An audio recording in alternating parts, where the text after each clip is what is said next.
Hi guys, a very good morning. Mamuka say, Mamuka say, Mamuka say. So this morning I am bringing a prophecy to you from Pastor Ian Jovo, and it's a very sensitive prophecy, and we need to take a look onto this prophecy. So he speaks about a young. So he speaks about a young minister, and we'll really need to take a look onto this and actually reflect. So let me edit right here onto the screen so that we understand. Every successful small business has a little something in common. They get up and I'm sorry for the advert which played right here. So let me bring it right here onto the screen for ease of reference so that we understand kuti zviri kumbofamba sei.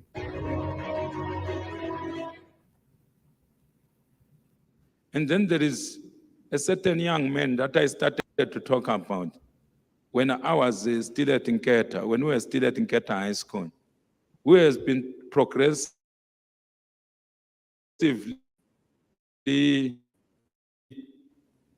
so I saw him in a vision, struck by lightning. That's what I saw in a vision. There is a certain young man, he's been growing in blasphemy, growing in fame and blasphemy. In fame and blasphemy. He has been engaged in a lot of blasphemy. So we must pray for him because he reveals to redeem. It's never too late. When you see things in a vision, it means there's opportunity, a small window of redemption. But God is just about to end. He is fed up. He is fed up. God is fed up. He is long suffering, but the cup of iniquity is filling for the young man. So we must pray for him. Look at your neighbor and say, pray for him. Yes, I saw him walking, singing, dancing, as he normally does, very joyous, and lightning came from nowhere and struck him. It came from nowhere and struck him. And people were sorry. Some people were crying, others were running away. When God decides to act, there is no one who can remain standing because God is God. So there is a limit to blasphemy. There is a limit to what? To blaspheme. Hallelujah. There is a limit to blaspheme. So the way it will occur, I will explain to you how the lightning will operate. I saw the young man become psychotic. You see, he will lose it. People will be thinking he's joking until he disappears from the public scene for some time when they are trying to treat him. He will become psychotic. God will cause him to lose his senses. And then when he regains his senses, because I saw Daniel chapter 4. Look at your neighbor and say, he saw Daniel chapter 4. Say, he saw Daniel chapter 4. If you don't know the Bible, go and read Daniel chapter 4. That's what I saw. There is a king who was very arrogant, who was saying things which, pompous words, which are potentially blasphemous as far as God is concerned. And God released an angel, one of the watcher angels, to punish that king. And he lost his mind. For 7 times, which is 7 years, he lost his mind. When he regained his senses, he was now reasonable in his actions. So there is a very short window which this young man will be given. And then after the short window, I see him begin to abuse drugs. That's when he will become psychotic. He has experimented with drugs in the past. And when he comes doing funny things, people will be thinking, it's one of those things when he's actually high on drugs. He has abused the drugs in the past. So I saw him, God surrendering him to his lust, and he became psychotic. And then I saw him disappear. I saw him come back. And when he comes back, I saw the angels of court watching whether his behavior will change. After that, if his behavior does not change, court will completely destroy him. That's the end of the message about that young man. Next time, you won't hear me talk about the same young man. You won't hear me talk about the same young man. God does not need to duplicate himself. We have warned the young man. He has not listened. The Holy Spirit says, the window is what? Fast closing. The window is fast. Yes, if you decide to backslide, it's better to just backslide quietly. If you decide to want to backslide, it's better to backslide what? Quiet. If you decide to backslide, you don't backslide and mislead the people of God and blaspheme God.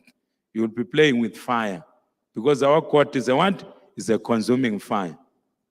So it's a very small gap that court has left in the window. Very soon it will what? Close. And when it closes, you will see these words come to pass. And for that one, we won't do any reminder because we want him to repent. We want him in heaven. Let me tell you something about this young man, because many people are confused about the young man. He has got a real calling from God. Do you understand me? He has a real calling from God. But because of the fact that he didn't deal with the flesh before he became known, both the wheat and the tares are growing in the same person. Both the wheat and the what? The tares are growing in the what? In the same person. In the ordinary run of things, if God is to use you in higher dimensions, you have to be extremely highly consecrated, to be a slave type of a person who has sacrificed most of their needs, even their legitimate needs. But sometimes it occurs for people who have got a strong calling, like the young man that I'm talking about. The young man that I'm talking about, according to what God had originally decided, this young man was supposed to inherit the mantle of the apostle who departed recently. So that's why he was attacked at an early stage. Demons, they knew that. Very high level evil spirits, they knew that. He was supposed to inherit that mantle and found churches all over the place. That was his calling. He is not even a prophet. They identify him as a prophet. His actual calling is that of an apostle. That's the actual calling of that young man. But the same way evil spirits from the throne of Satan assailed Judas Iscariot because of his covetousness. That's the same tragedy which has happened in the life of that young man. There are times when I've prayed for the same young man in tears because I know his actual office in the kingdom of God. I want us as intercessors to rise up because even as I'm declaring this message, I feel pain in my heart because according to the mind of the Holy Spirit, you are supposed to be a soldier.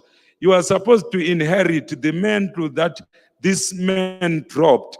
That mantle is still floating in the air. We don't know whom God is going to allow to inherit the mantle. It's not even with the people who are in the denomination of that man who departed. It was supposed to be received by the young man. That's why I speak a lot about him. And people will be thinking, maybe I'm fighting him. Why would I fight someone who is called by the Almighty God when I serve the same God? It's because my soul yearns for his repentance. It's because the Holy Spirit yearns for his repentance. It's because the Holy Spirit yearns for his repentance.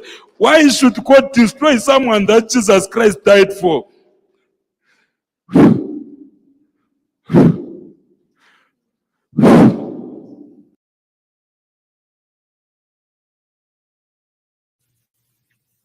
If you want to source products from China without importing, stay tuned to find out how you can revolutionize the way you do. So, Team Zimbabwe, in my view, I believe that this is a prophecy which is directed to Passion Java, because the description and everything else, he has spoken much about Prophet Passion Java, but it is what it is. I believe that you hear this message. I believe that you repent and you do what is needed to be done. So, Team Zimbabwe, let us continue to subscribe, let us continue to comment, let us continue to share, and let us reflect onto this message. This is a recent message from Pastor Ian Lyovo, and I made the decision to bring it so that we talk key issues to take that this young man was supposed to take a mantle of a departed apostle. He says that this young man, is not even a prophet, but he's an apostle according to the calling, but he calls himself a prophet. That is what prophet Pastor Ian Lyovo says in this prophecy. So it's very interesting. We are going to take a look and see how this is going to unfold. We hope and believe that you will repent. We hope and believe that you will do what is right and leave the wrong ways.